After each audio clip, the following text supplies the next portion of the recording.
Here we are on Webster's 1828 dictionary. American,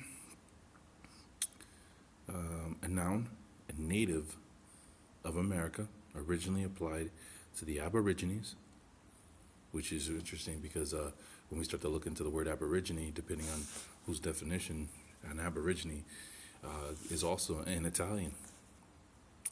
Who would have thought, right? Or copper colored races found here by the Europeans.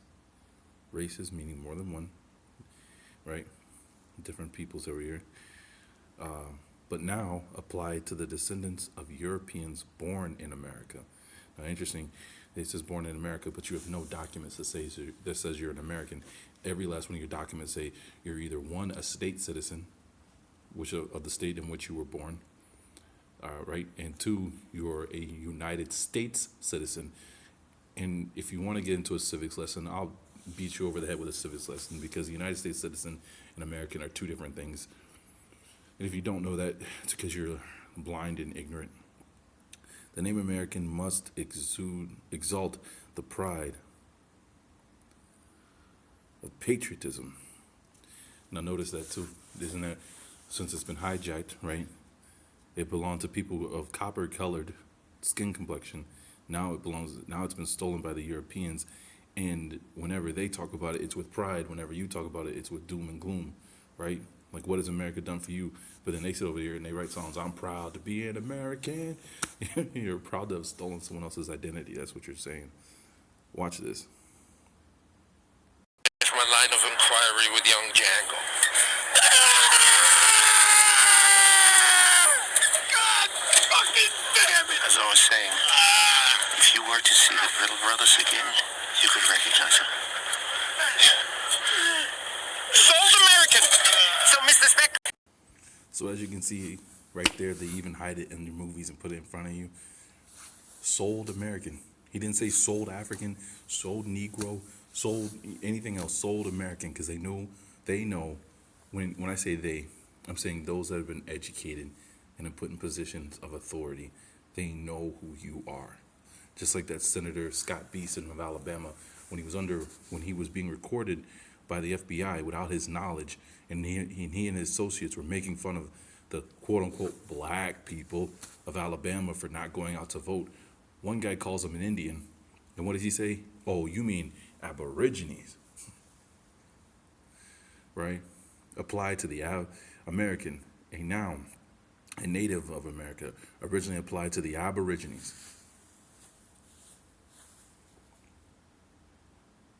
So get on there, get to start researching, do what I've done. I know my father's bloodline going back 6 grandfathers. And I do the grandfather, I go by the father's line because one, that's the way the biblical lines are, right? You are who your fathers are. That Y chromosome that's passed down from father to son, unbroken. This is why they were able to trace that one guy from the South Carolina back to Adam, which also should tell you that they have Adam's body, because how can you confirm that he is a descendant of Adam, right, without having his body to test it off of? So going back through the bloodline, you follow the father's line. You are who your fathers were. Now, in the maritime law, the laws of the sea, the laws of women, you go by the woman, right? You are who your mothers were. Only problem with that is she doesn't give you a chain link directly back to her mother, to her mother, to her mother, right? She gives you that mitochondrial DNA. That mitochondrial DNA is all the DNA that's left over from everything else. Think of it more of when you do your DNA test and you get all the trace regions, and you're like, oh, I got a little bit of this, I got a little bit of that, that's your mitochondrial DNA from given to you by your mother. The one that you always look at the top and you say, oh, I'm Irish, it's 84%. That's your father's Y chromosome passed down from father to son, unbroken. So, yeah, it's all right there, you know. Like I said, I know on my father's side, my grandfathers go back to the Choctaws. Well, I'm the third? No, I'm now the fourth Melvin. No, actually the fifth. There's my father's Melvin, and 2 of his fathers before him were Melvin, and that would make me the fourth. And then I just named my son Melvin, so that would be the fifth. And our grandmother, my father's mother, her bloodline takes you right back to good old Jamaica. It was crazy because she's a legate, a legate, and the legates are the pews, and this was crazy because we chased back to Francis Pugh, and we could. It goes back to Jamaica. He came over to the Carolinas and brought own slaves. It was either like 7 or 9 of his own slaves, but either way, he gets back to the Americas. So we chase him back to Jamaica from there, and we can't find him. We can't find him, and I believe my sister and I now finally have found him.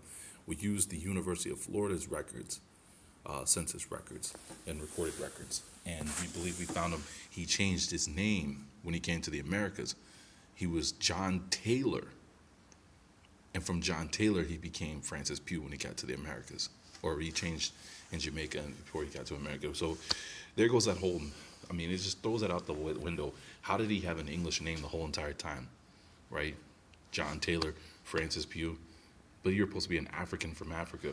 How did he collect these names? How did they? It just doesn't make any sense. It was, especially if you're trying to fit in the narrative that you're an African from Africa.